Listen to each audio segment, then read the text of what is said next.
auf mein Kopf. Pink wie a Deckel, wo sie kleine Fahrt beim Kopf. Geht mir kein Sach nicht, die Tropfen. Hey everyone, welcome to Kill Me Now with Judy Gold. I am your host, Judy Gold, and this week is Rant Week. It is the week of me, Judy Gold, ranting about whatever is on my mind. Lucky you. What a week it's been, huh? It's pretty amazing. Let me just talk about Ben's game first, and then we'll go into one of the greatest things that happened. But I have to tell you, watching Ben's games is such nachas to me. Nachas, if you don't know, it means it gives you pleasure, your pride. He brings me such nachas. We went to the game. So this week was the first playoff game. They played Wesleyan, and it was a great game. They won. Thank you. But it's so exciting. But I'm telling you, I'm going to have a heart attack because, they'll be ahead by a lot. Then they won't be ahead by a lot. Then they'll be losing by one. It's so nerve-wracking. But it's so fun, and it's fun to watch. And what was great about this weekend's game was that one of Ben's teammates, Sam, from high school in Manhattan, plays on Wesleyan, and they've known each other forever. And they hang out and play all summer long together. And it was just so fun. I saw Sam and his mom, Hillary, and I was like, you better lose. And he gave me the finger. So, we have a loving relationship, but it was really fun. And his high school coach came to see the kids play. And it was a great game. Elisa's entire family was there. And, we were sitting in the stand. I always sit in the front row because of my knee replacement. Because I like to, stretch my knee out. But we were right behind the team. And so it was hard to see sometimes, but they won. It was so fun. And watching Ben make his threes, I can't even tell. Okay. So we're continuing on with the, if you follow me on Instagram at Judy Gold, JUWDYGOLD. If you follow me on Instagram, you know that we take videos to and from the games. We didn't do that this week, but we will be doing it next week when we have to go back to Williams College, where the fans are nasty and mean, but they're playing Tufts again. And then whoever wins that game, that's the semifinals. And then Sunday are their finals. So I don't know what's going to happen. The teams are Williams, Amherst, Tufts, and Trinity right now. And fingers crossed. So proud, loving this. The NESCAC is the, what is that? What do they call that? That's the division. Well, that's the whatever. I can't follow all of it. And it's also like my life. I mean, I don't want to complain, but my life is upended because whenever they win, that means they're playing again the following week, which I'm really happy for. But I, at some point need to work, and comics make their monies on the weekends. So I'm just letting you know I'm making a sacrifice. But as Ben says, when I say, I'm like, Ben, I got to work. He says to me, this is what he says to me, deathbed. Meaning, what are you going to be thinking about on your deathbed? That you had no money and you lost all this money, or that you came to support your son, Ben. So I have taught my kids very well in the guilt department. So very good, Ben. Mazel tov. Henry went to the game too. It was just fun. It's fun. I love watching Henry watch the game and say nasty things to the refs. That's one of my favorite things. But it's a family affair. Go Ben, go Trinity. More to come on that next week. But a lot of amazing things happened this week. Trump, who I fucking couldn't hate more, has to pay. What did they say that he had to? He lost one of his lawsuits, and he has to pay. First of all, he cannot do business in New York for 3 years. The kids can't do business. Some of the things are 2 years, some of them are 3 years. I mean, I could read it to you, but $335 million plus interest. So that's like, they said it's like $500 million that he's over $500 million that he's going to have to pay.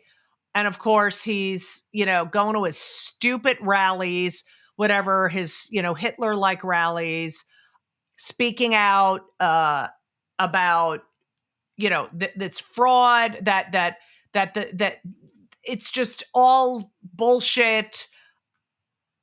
Here's the thing. He's such a horrible person. We all know that. We know that he is selfish. He is not a public servant. He has never done anything for anyone else. He doesn't pay his bills. He's a rapist. He's a convicted rapist. He's a grifter. He's a liar. He is dangerous. He's against democracy. And the thing that he said, like, they've never seen anything like this before. They've never seen, he says the same shit over and over again. You would think his supporters would be like, God, I've heard that 500,000 times. But no, they don't. They are like, it is a derangement on their part. He had to pay $83.3 million to E. Jean Carroll. He's got this over $500,000 with $500 million with interest. They say his legal debts might now exceed $500 million. It's unbelievable. It is unbelievable, and people still are going to vote for him. They're going to still vote for him. He tried to overthrow. He didn't want a peaceful transfer of power. He is going to destroy the judicial system. He is scum, people. He is scum. You can say, "Oh, I like his policies," and he does not deserve to represent I can't even, there's no words. I just don't understand it. And how these people can be fooled by him. Okay, speaking of fooled by him, what the fuck with these Trump sneakers? Are you fucking kidding me? Are you fucking kidding me? Trump sneakers. I read someone paid like $9,000 to buy Trump sneakers signed by Trump. Like, seriously, you don't think those Trump sneakers are made of Trump steaks and Trump fucking bullshit diplomas? I mean, the grift is beyond. It's beyond. And people they're so ugly, those Trump sneakers. I am speechless. I don't get it. I don't get it. I don't understand. I'm so happy. I mean, here's the thing about this lawsuit. It affects him, and that, his whole thing is, I'm the best real estate developer in New York. Like, it affects him. It affects Don Jr. It affects Eric, Ivanka. They're all affected by it. They all can't do business in New York. I cannot believe when he said I could shoot someone on Fifth Avenue and people would still vote for me, and I would still. He's right. He's right. That is how fucking dumb we are in this country.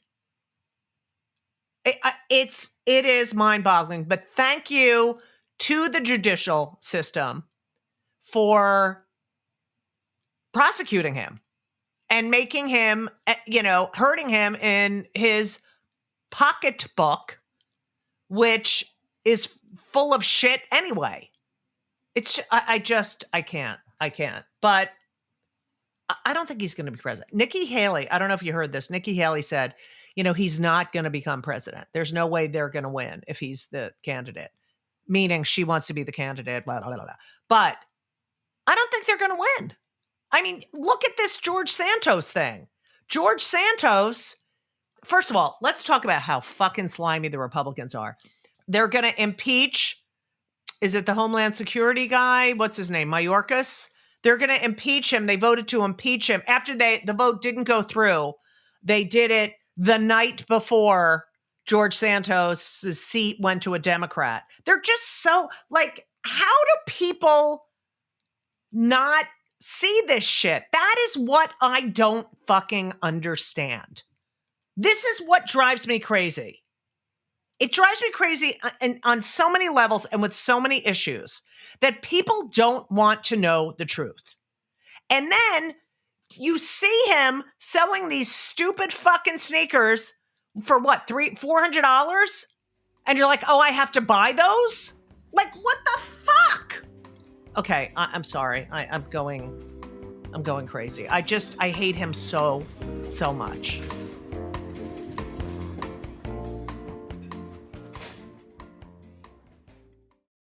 There's plenty of ways to get the truth and learn the truth. But that being said, the Biden camp does not do a good job of messaging.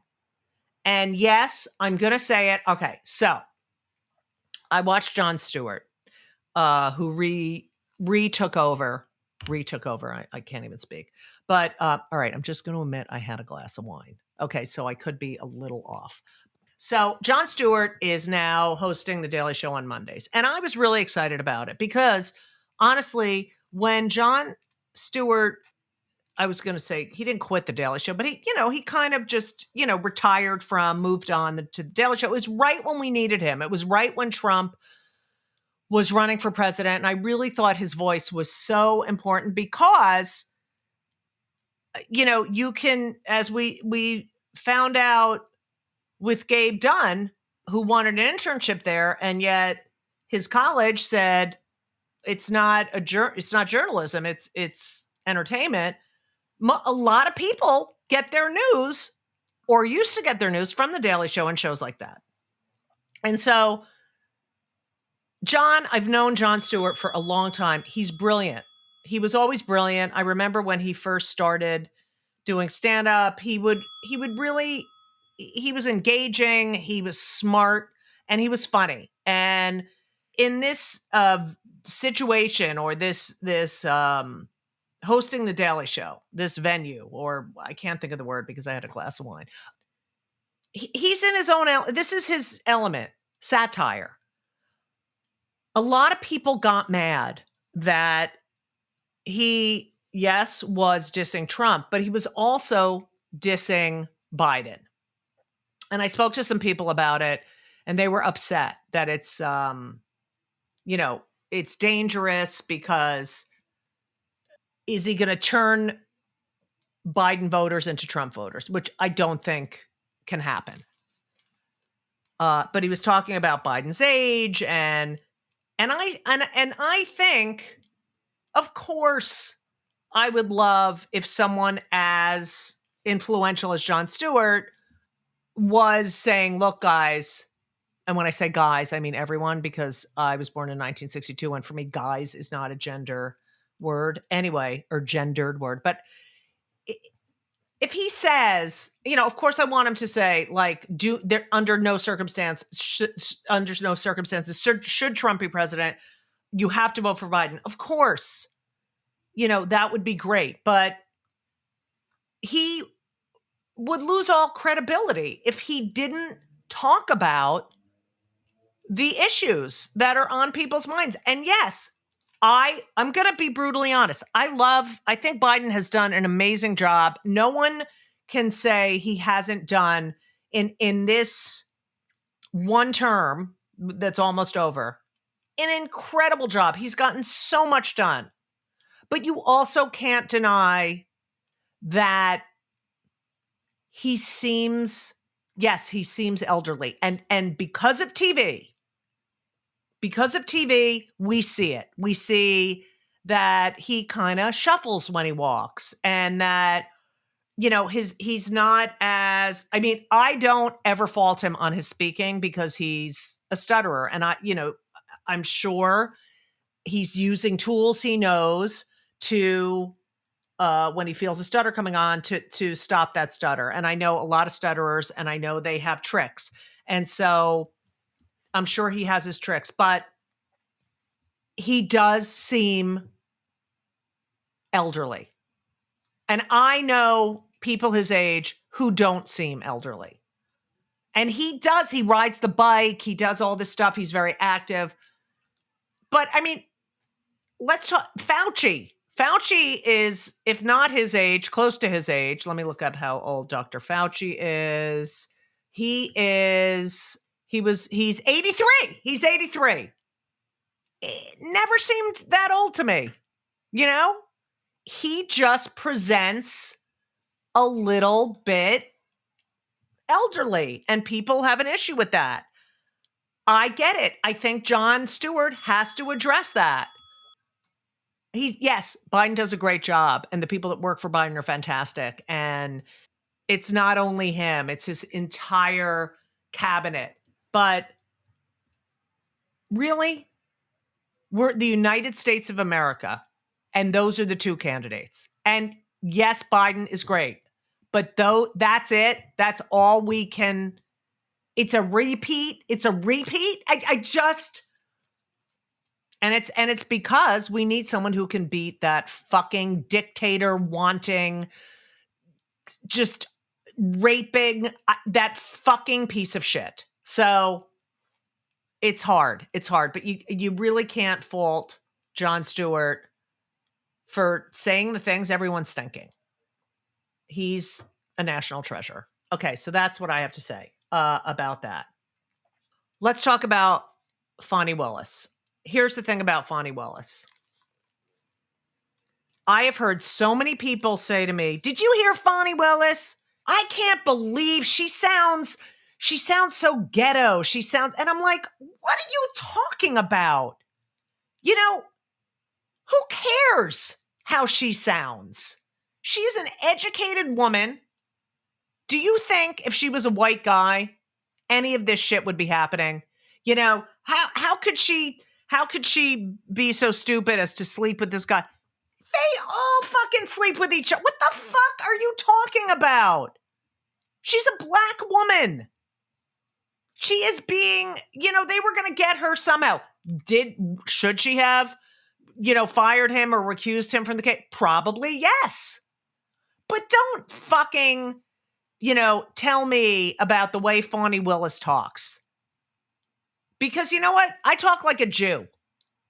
She talks like where she's from. She talks from her people. That pisses me the fuck off. It really pisses me off. So she had a great case. Now we have an issue. It's one of 91 counts against the guy? He did try to overturn an election. He has continued this bullshit for 4 years while Biden has got so much done without any help from the fucking quote unquote Republicans. They're not even Republicans, the MAGA fuckheads. And leave her alone. This country, I don't know. So, and I love her father, and this whole idea, she has cash. Who doesn't have cash? People have cash. People of a certain generation. I used to go in my mother's drawers and I would find so much cash. Okay, maybe I took some once, maybe. Okay, there is a story about how this is true. This really happened. So when I was in high school, so my mother used to hide cash all over. She'd put it in her, underwear drawer. She had a jewelry box in her walk-in closet, and she'd hide it in there. And she would always, there was little cash, 20s, 50, like all over. And one day I took $20 from her when I was in high school, which at that time was, a significant amount. And I went and I bought some pot. Okay. And of course, being me and being a Jew, I felt so guilty. Like like, I have such guilt. I couldn't, nauseous, physically ill. So when my mother was in the shower and I would babysit, to make some money, I decided I was going to put the $20 back. I think I had taken more than 20, but I was putting it in increments, And I go in her walk-in closet and I open the jewelry box and I put the $20 back where it was, and I turn around and I see this big yellow bathrobe. She wore a yellow bathrobe, and she's like, "I knew it." Everything I did, she knew. "I knew it. I knew it. Oh my God." And then it becomes like, "You're the worst person. Oh my God, you're a thief. You're gonna end up in jail," whatever. And I was like, "I swear to God, I was putting it back." And of course she didn't believe me. And so, yeah, I got in a lot of trouble. But I swear, she's dead now, I was putting the fucking $20 back. So don't steal from your parents. That's what the moral of that story is. Or if you're gonna, just let it go. Don't try to pay it back. Okay? So people have cash. They have cash around the house. I don't want people criticizing her for the way she talks. I really don't. It really pisses me off. That kind of stuff pisses me off, because I often get on stage and talk like an old Jewish woman. And if I was on trial and I was talking like this and like the, "I don't know, Your Honor. I don't remember. I don't recall." Do you think people wouldn't be making fun of me? Of course. It's the same thing. It's the same thing. So there's that. Fawny, God bless you. I just want, whatever. People make mistakes. She made a mistake. Does her father have to talk about her sex life? It's like ridiculous. Speaking of sex life, I think I mentioned last week how much I hate Valentine's Day. I did make a delicious dinner for Elisa on Valentine's Day. I made a pasta bolognese. And if you follow me on Instagram, you would know that Elisa, I posted a video about my delicious bolognese. I did the Ina Garten bolognese, not kosher. And it was delicious. It was delicious. I still have some left, and then I froze some, like my mother, and I put I took a Sharpie and I put the date and what it is, so I can defrost at any point. And I made her dinner. I made garlic bread. I made salad. I made a nice balsamic vinaigrette. And, we had a very nice. And then I fell asleep on the couch and I went to go to bed. And I have to fill my CPAP with water before I go night-night.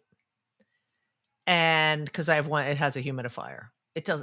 I got to do something with that. We'll talk about that in a second. But anyway, and I go to pour the water in my CPAP, and on top of my CPAP machine is a great Valentine's Day card from Elisa. And let me tell you something. There is no better place to put a card for me to find than on top of my CPAP machine. Might not sound romantic, but it was hilarious. And I loved the card. So thank you, Elisa Dawn Halpern. I loved my card on top of the CPAP machine.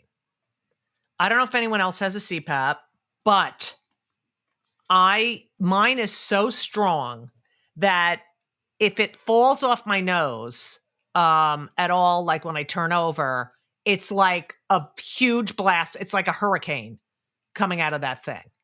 And so Elisa's now, she couldn't sleep with me because I was snoring, and now she can't sleep with me because the thing falls off my nose and makes a lot of noise. So I don't know what the fuck to do.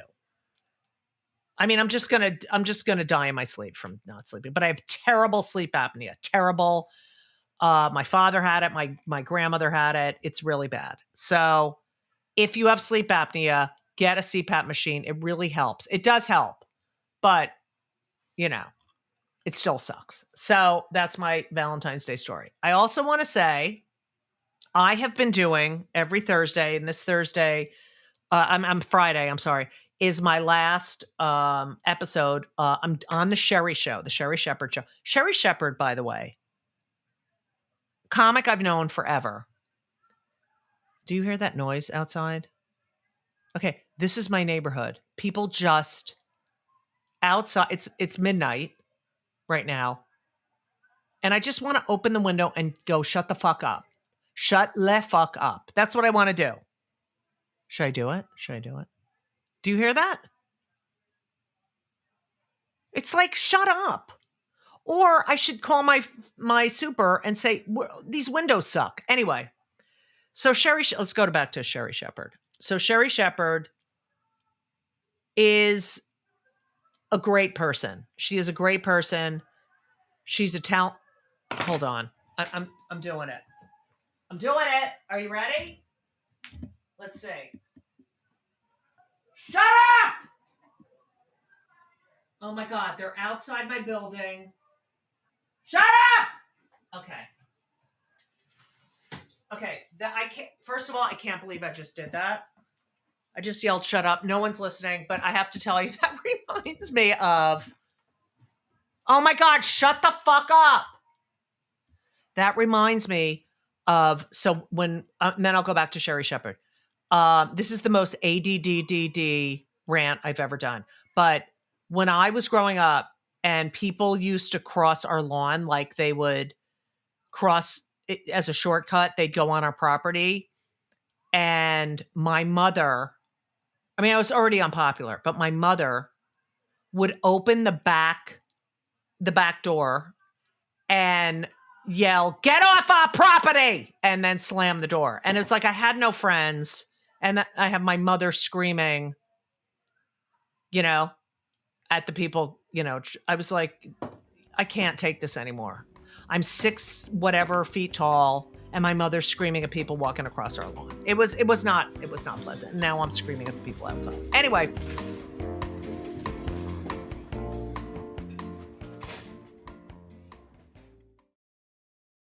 Sherry Shepherd is a, she's one of those people who is in the business.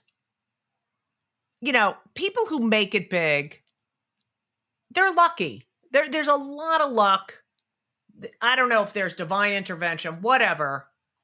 But, I haven't gotten near to the point where I want to be in this career. And yet I've come to terms with that. I've come to terms with the fact that I've accomplished a lot, and I support a family, or have supported, or continue to support, because Ben is never getting out of college. He's going to play basketball and whatever.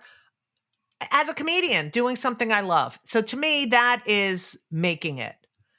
And I'm well respected by my peers. So that's also making it. Do I want more money? Oh my God, I can't. Yes. But Sherry has had a lot of great breaks. She's also had some downtime, but she really is a good person and a funny comedian. And she's doing this thing on her show called 50 Over 50. And it is female comics over 50 who are beginning to do stand-up. They're new at it. They're new-ish at it. And it's a contest, which I don't love stand-up contests. But what's great about it is, they are highlighting these women over 50. And I have to tell you, in this comedy business, guys over 50, they continue to work. Women over 50, you'll see. Go look at Netflix specials. Very few are women over 50. And it is definitely a gender thing. It is a female, because you'll just look, you'll see. Anyway, so she's decided to help these women over 50, which is so great and so wonderful. And I was asked to be a judge. So there were 2 people competing 2 weeks ago. Then the following week, 2 other people. And then this week on Friday is the finals. So one person won, and then those 2 are going to compete. And people really got mad at the first show we did because both of the women were like very, very good, very funny. But the second woman, who you can argue didn't get as great an audience response as the first woman, the first contestant, she had a harder spot. And when she got on the stage, the thing on the mic, I don't know what you call it. It has a name, but it says Sherry on it. It's on top of the mic. It fell off, and she was like, "Oh," and in the moment said, "I'll buy you a new one," and it got a laugh. And I thought, here's a real situation that happened, and she could have folded, but she dealt with it, and she made it funny. And she had a hard time. She had a hard spot following. The second spot is the harder spot. Sherry gets them all riled up. They haven't seen any comedy. The first spot is the money spot. And she continued on. She was funny. And by the end, she really got them. She really got them in the palm of her hand. And it was not an even playing field. So we all discussed it, and it was really hard. And we picked the second person, even though the audience got really annoyed. And apparently there were a lot of things online saying, they got it wrong and how dare they. I have to say, comics see things when they're watching other comics that the audience doesn't see. We're aware of so many variables. So that was a really hard choice because both of them were so fantastic. And then again, we had a choice this last week. I thought one was just more prepared, or better. She was more ready. She earned it. She definitely. No, I don't think anyone complained about that. And then next week we have these two competing, and it's just so wonderful for Sherry to use her show to highlight these women over 50, because starting out doing stand-up when you're over 50 and female, it's hard when you're female, period. For them to give, for her to give these people a spotlight, they've already won. And so I applaud you, Sherry, and I thank you from the bottom of my heart for having me on the show. And it's really fun. So if you don't watch the Sherry show, watch the Sherry show. She's really a great person. Okay, so that was that. We did the Sherry Shepherd. I also want to recommend, I saw Elisa and I watched Beef, the entire season, the 10 episodes. It's fucking great. Watch Beef. If you're looking for someone to watch Beef. Beef. We went to watch the Netflix We Are the World documentary, on the making of, we are the world, we are the children. And half of the screen was like fucked up, like psychedelic-y fucked up. And I was like, oh, that's part of it. And Lisa's like, no, it's not. That's not the way it's supposed to be. And I was like, yeah, well, maybe. And then it didn't stop. And then I put on another Netflix show and it wasn't like that. So something's fucked up with my We Are the World documentary. Another documentary that I watched, it's on Amazon. You have to watch it. It's 27 minutes. It's so important. It's called The ABCs of Book Banning. Sheila Nevins, who I know and is a fucking rock star, is one of the directors and producers of the ABCs of Book Banning. And it is, I'm telling you, it's amazing. It underscores, it talks about school children, talking about, it's book banning from the perspective of school children. And it's a short film, and it's really eye-opening. Gives these kids a voice, and the fact that they are very aware that they are being deprived of learning, of becoming smarter, of stories that are important, and they're very aware of it, and they don't understand it. Just like kids are not born to be prejudiced. They don't understand it. And we got to stop this book banning. This is exactly what the fucking Nazis did. Cut the shit. Cut it. You don't want to read a book? Don't read a book. The people that ban books don't read books anyway. They read a fucking portion of a book and are like, ah! You're ignorant and dumb, and go fuck yourself. That's what I have to say to people who are into book banning. Okay, that's it. There's also an article in The Atlantic that I read, Why the Most Educated People in America Fall for Anti-Semitic Lies by Dara Horn, who wrote the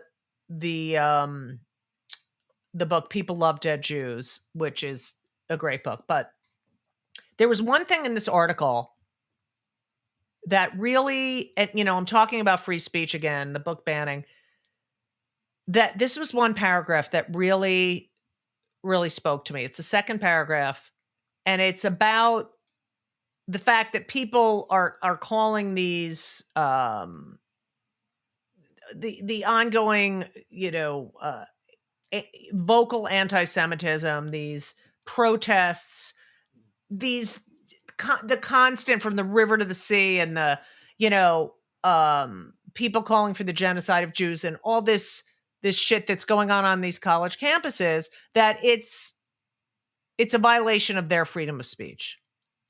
And she says the problem was not that Jewish students on American university campuses didn't want free speech, or that they didn't want to hear criticism of Israel.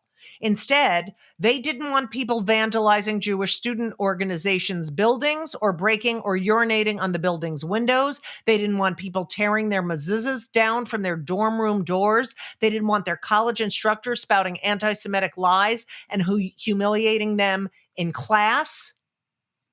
It's not about free speech. It's about people being harassed.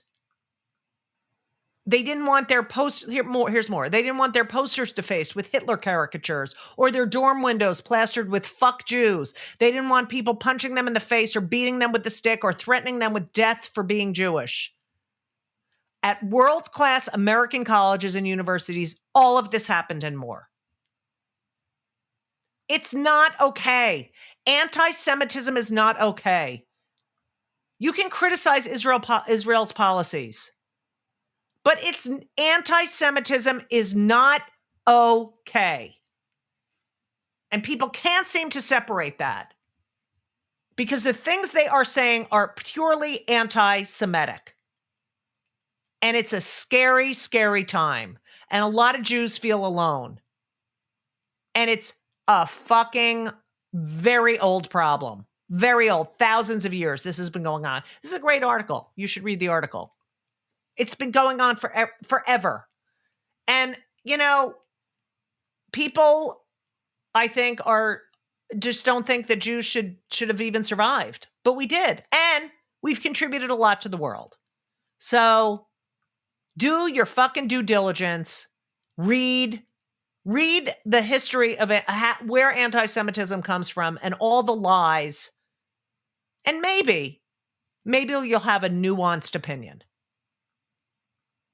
Okay, that was I was trying, I know I talk a lot about Israel and the Jews, but it is a scary fucking time. And we have to speak out, and we have to defend ourselves. And anti-Semitism is not okay. So that being said, and the crowd has dispersed from in front of my building, so I can properly say goodbye to you. Thank you for listening. Now, I'm just letting you know, I'm supposed to go to Aruba the first week of March, but depending on at Aruba Rays, which is a great club, Ben's basketball, if they keep winning, I'm going to have to not go to Aruba. That's how much I love my son. Okay. So I do have some gigs on the books. I'll be at the Comedy Addict in Comedy Addict. Wait, let me start with Zanies in Rosemount, Illinois. Great club. March 22nd. and 23rd. That's Friday and Saturday night. That's in Rosemont, Illinois, right outside of Chicago. I'll be at the Comedy Attic in Bloomington, Indiana, April 5th and 6th. I have a bunch of other gigs coming up, but FYI, I'm not telling you because I don't know if I have to cancel them. Okay? So check, go to judygold.com. You'll see my entire schedule. I'm posting on the Instagram at Judy Gold, JEWDYGOLD. And, that's where you can see my sketch. I can't, it feels like, February is such a short month that this year's going by fast, but it's too fucking cold and I'm done with the fucking cold. Okay? I'm like an old Jew and I want to go to Florida. Anyway, thank you for listening. Kill Me Now is produced by Laura Vogel, edited by Colin Schmaling, marketed, scheduled, everything by Brittany Jo Sowers Richmond. And I love you. I love you all for listening. I hope you're looking forward to our rebranding that will be coming out very soon. I'm so excited about it. But whenever people come up to me or write to me and thank me or just say they're listeners, it just warms my heart. So thank you all for listening. Go out and speak about what's right. Don't be silent, because the silence is really fucking deafening. And I, for one, I'm sick of it. So have a wonderful week. Thank you so much for listening. And as we always say, so long.